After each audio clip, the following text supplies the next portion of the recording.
So the first thing that I think is really important as you enter into a search, and this can be done at any time in your search, is really the foundation work. And that is the digging into your own inner self to identify what your own values are, what your own objectives are, what your own goals are, okay?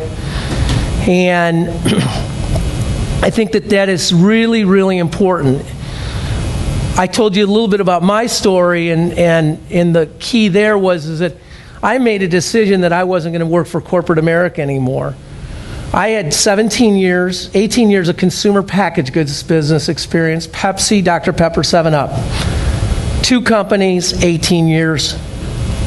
A recruiter, somebody would say that's a good background, okay? I left consumer packaged goods, I went into technology. Joined Craig McCaw to do the wireless stuff back in the early AT&T days. And then I did a whole bunch of startup companies. Not such a great track record because every 2 years I was changing jobs because I was in the startup environment, okay? But where I'm getting at is I made a decision I was done with corporate America. So I set my values and my goals for my last search as far as finding something that I could do and would never have to go through a search again if I had any control of it, okay? So I just encourage you to take that reflective time, go sit in a park, go find a quiet place, probably not a Starbucks, probably not in your family room with the basketball game. The foundation of finding the values and what you really want to do and where you want to do it and who you want to do it with. And writing that down and capturing that is so important because that is something that you can reflect on for throughout your job search, okay? You can always go back to that. So capture it, write it down, save it. Get a resume and stick with it, okay? Occasionally, you will make changes to your resume to add a success story that you've had or capture something that you've accomplished because it ties directly to a position that you're applying for, okay? It may not be on your primary resume, but it's a job that you're applying for that's just a little bit left field. You wouldn't have that information on your resume because it's really not what you're looking for, but gosh, this is a great opportunity. You can then change your resume. One thing that I coach candidates on more than anything else, I am not a professional resume writer, but the one thing that I coach candidates on every day is to make sure that your resume is capturing success stories, okay? And it is capturing numbers. You achieved X and Y and Z. I grew sales. I increased profitability. I reduced expenses. I increased morale by doing X. I implemented this program that did this. If your resume reads like a job description, responsible for filing, responsible for setting up executive travel, that's a job description. It doesn't tell the employer anything that you've done. Okay? We want to see accomplishments. We want to see percentages. We want to see numbers. We want to hear success stories. So make sure that your resume reflects that. Okay? And I could talk the whole thing on resumes today. I'm just catching a few key initiatives here. Business cards. You ought to have business cards if you're in a job search. You can go to Kinko's. They cost $25, $30. You can print them from Office Max. It's got your name. It's got your email address. It's got your phone number. Never put your mailing address on a business card, and it should capture something that you do. Sales expert, marketing, creative marketing, innovative something, okay? It should be in black or blue or dark green or something. Don't put flowers on it, guys. Girls, don't put tennis rackets on it. Keep it clean, nice, neat, plenty of room for people to make notes on it, okay? Simple, but you gotta have business cards. If you're going out to network, you gotta have a card to give somebody, okay? Is your email signature in place? So on your email in Outlook, if you've gone in and put an email signature, so every email that you send out, whether you reply to somebody or you're answering somebody, you know, first time you're sending an email or you're replying, make sure you got that box clicked because you want to be easily found. Make sure that your space is cleaned up, okay? And you've got a dedicated space to do your job search from. Crazy as this might be. A good friend of mine went up to Chicago last year to a Cubs game, stayed at his house. He said, Kurt, help me out. What do you think of my space? And I said, man, you're a single guy, you're living in this big house. I said, get your butt out of the kitchen, okay? His whole job search he had set up in his kitchen on a table, and granted, it was there every day and it was fine. But I said, you got this dining room, a beautiful dining room table. Get rid of the flowers, put your executive chair at that dining room table, and set up your office in there. Make yourself comfortable, give yourself room.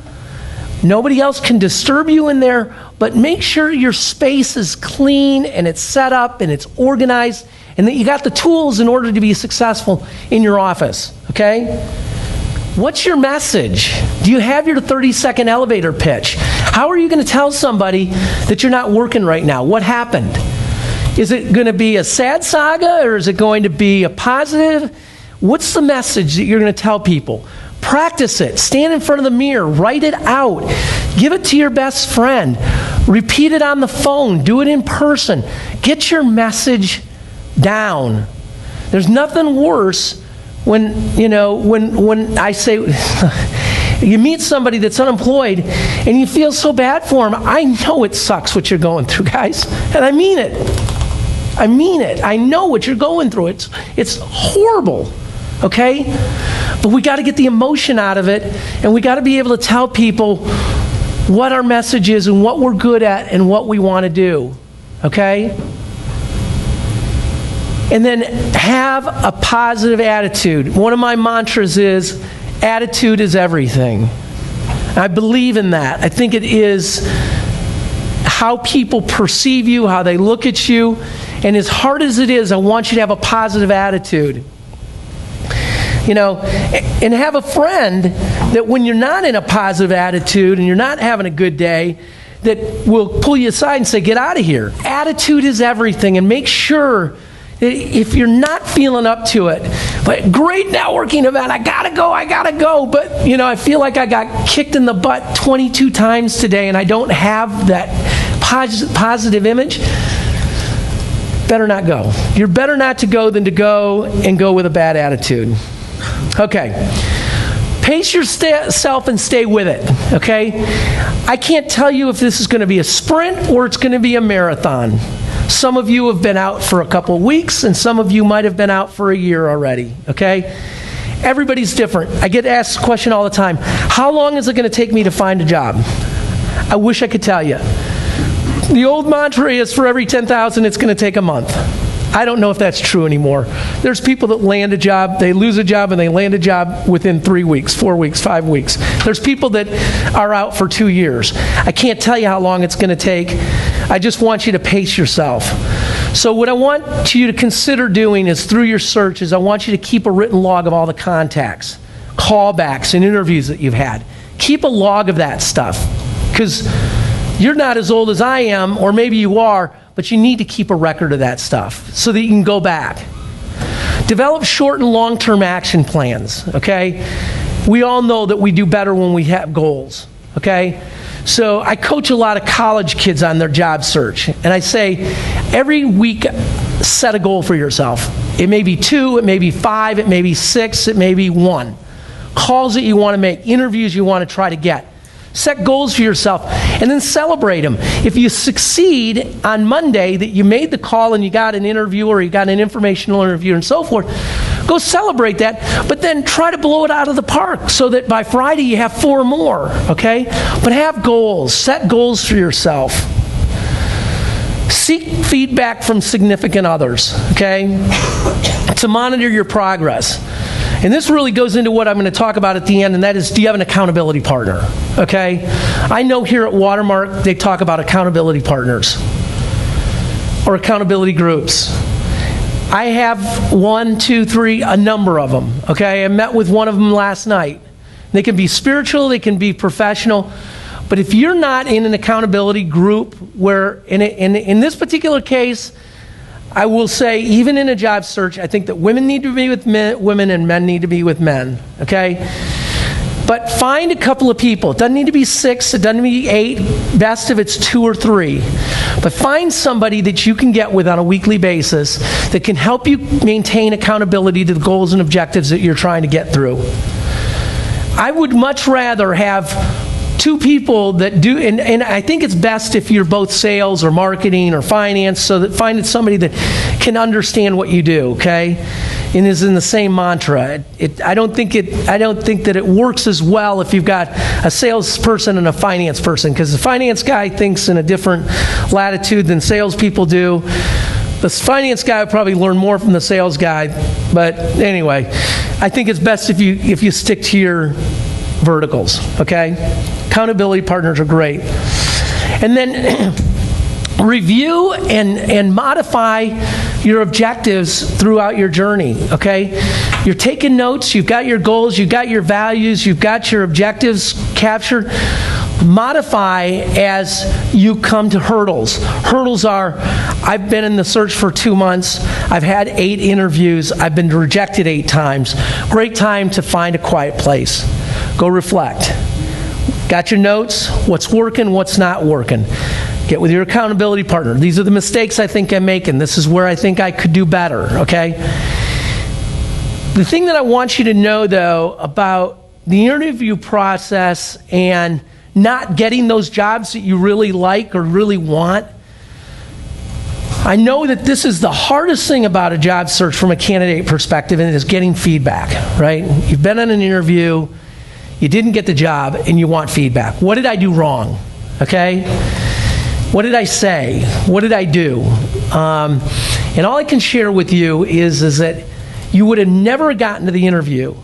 You would have never gotten to that point if you didn't have 98% of what that company was looking for. And what do you hear more often than anything else? And I know it doesn't help you sleep at night any better, but what they tell you 99% of the time, it wasn't a good fit. Because you and the hiring manager have to have a good fit. You and the company have to have a good fit. Every hour you need to be focused on making a new contact somehow, somewhere, someplace. Identify, develop, and promote your most marketable skills. Okay, so that comes back to what we talked about at the very beginning. You got to know yourself. Be able to tell that in a short story, 30 seconds, not 18 minutes. When you find somebody at a networking event that works for a company that you are interested in, you want to be able to give that person a snapshot exactly, boom, what you do and who you are and how you're going to be better at it than anybody else. They don't know you. They've never met you. You want a positive impression, so you got to be organized. You got to be disciplined. You give them that 30-second elevator pitch. And then is there a time that I can come by and visit with you and talk in greater detail about your organization and what keeps your company up at night and so forth? Because I know you're busy today. You're here to see other people. This is a networking event, okay? So be concise, but know what your marketable skills are.